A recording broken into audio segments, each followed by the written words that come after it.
नमस्कार. Cook with Sneha लांबरेमध्ये तुम्हा सर्वांचे अगदी मनापासून स्वागत आहे. आज मी तुम्हाला गणेशोत्सवात बाप्पासाठी प्रसादाकरिता ओल्या ताज्या नारळाचे अतिशय टेस्टी असे मोदक तयार करून दाखवणार आहे. हे मोदक मोजक्या सामग्रीचा वापर करून अगदी फक्त 10 मिनिटात तयार करता येतात आणि चवीला सुद्धा फारच टेस्टी आणि परफेक्ट होतात. गणेश उत्सवात सर्वांच्याच मागे खूप धावपळ असते.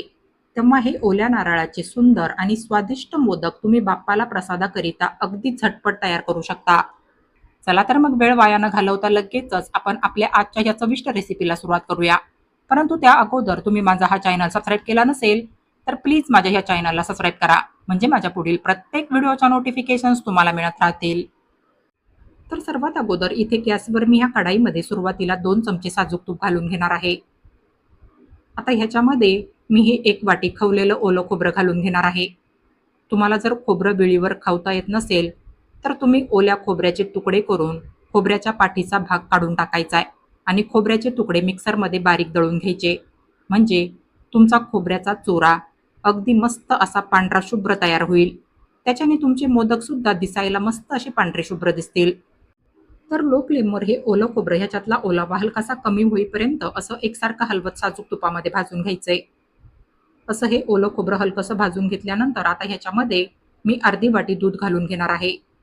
ज्या वाटीच्या मापाने आपण 1 वाटी खोबरं मोजून घेतलं होतं, त्याच वाटीच्या मापाने मी ह्याच्यामध्ये अर्धी वाटी दूध घालून घेतलंय. फुल फ्लेमवर दुधामध्ये खोबरं चांगलं असं एकसारखं हलवत शिजून घ्यायचंय. असं दुधामध्ये ओलं खोबरं शिजून घेतलं की मोदकसुद्धा ह्याच्याने चवीला फारच टेस्टी बनून तयार होतात. ह्याच्यातलं दूध खोबऱ्यासोबत असं बऱ्यापैकी आटून घ्यायचंय. ह्याच्यामध्ये दुधाचा जास्त ओलावा ठेवायचा नाहीये. बस तर आता ह्याच्यामध्ये मी सेम वाटीच्या मापाने अर्धी वाटी साखर घालून घेणार आहे.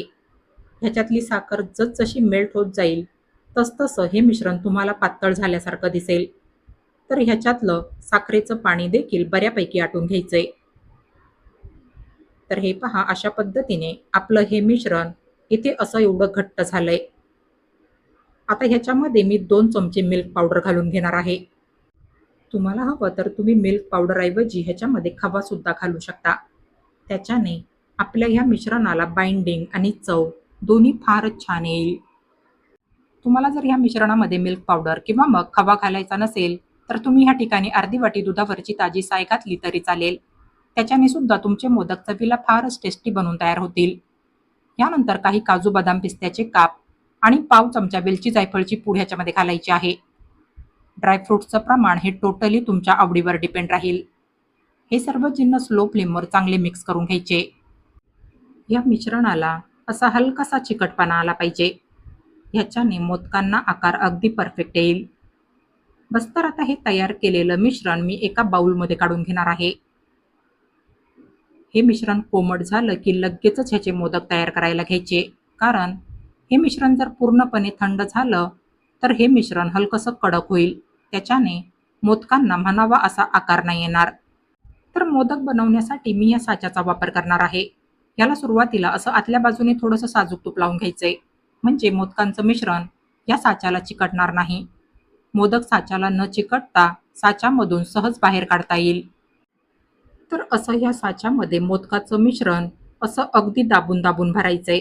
म्हणजे मोदक दिसायला मस्त असा भरीव दिसेल. साच्याच्या सुरुवातीच्या टोकापासून ते साच्याच्या शेवटच्या टोकापर्यंत हे मिश्रण असं अगदी दाबून दाबून भरून घ्यायचंय. साच्यामध्ये मोदकाचं मिश्रण भरून घेतल्यानंतर हा साचा अशा पद्धतीने उघडायचा आहे. तर हे पहा, इथे आपला हा मोदक फारच सुंदर बनून तयार झालाय. मोदकाचं मिश्रण साच्यामध्ये दाबून दाबून भरल्यामुळे तुम्ही इथे पाहू शकता, आपल्या ह्या मोदकाला अगदी परफेक्ट असा भरीव आकार आलाय.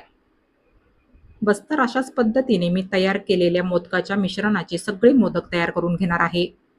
बरेचसे बॅचलर्स, नवशिके आणि नवविवाहित असतात, त्यांना बाप्पासाठी प्रसादाकरिता मोदक बनवायचे असतात.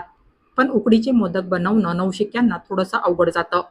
त्यांना हे साच्यामध्ये असे ओल्या नारळाचे भरीव, सुंदर, सुबक आणि स्वादिष्ट मोदक बनवणं फारच सोपं जाईल. तसेच गणेशोत्सवामध्ये सगळ्यांच्याच मागे खूप सारी धावपळ असते. तेव्हा अगदी कमी वेळेत आणि मोजक्या साहित्यात तुम्ही हे ओल्या नारळाचे स्वादिष्ट मोदक अगदी झटपट तयार करू शकता. बाप्पाला प्रसादाकरिता हे मोदक बनवायला फारच सोपे आहे. अगदी कमी वेळेत आणि मोजक्या साहित्यात तुम्ही हे असे ओल्या ताज्या नारळाचे पांढरे शुभ्र, भरीव, सुंदर आणि अतिशय टेस्टी मोदक अगदी सहज, झटपट तयार करू शकता. तर येत्या गणेश उत्सवामध्ये बाप्पाला तुम्ही हे ओल्या नारळाचे स्वादिष्ट मोदक नक्की ट्राय करून बघा. आणि तुम्हाला माझी आजची ही रेसिपी आवडली असेल, तर प्लीज माझ्या या रेसिपीला लाईक आणि जास्तीत जास्त शेअर करा. आणि अशाच नवनवीन आणि पारंपरिक रेसिपीज बघण्यासाठी माझ्या या चॅनलला सबस्क्राईब करा. चला तर मग भेटूया पुढील रेसिपींमध्ये. तोपर्यंत हेल्दी खा आणि हेल्दी रहा. Take care.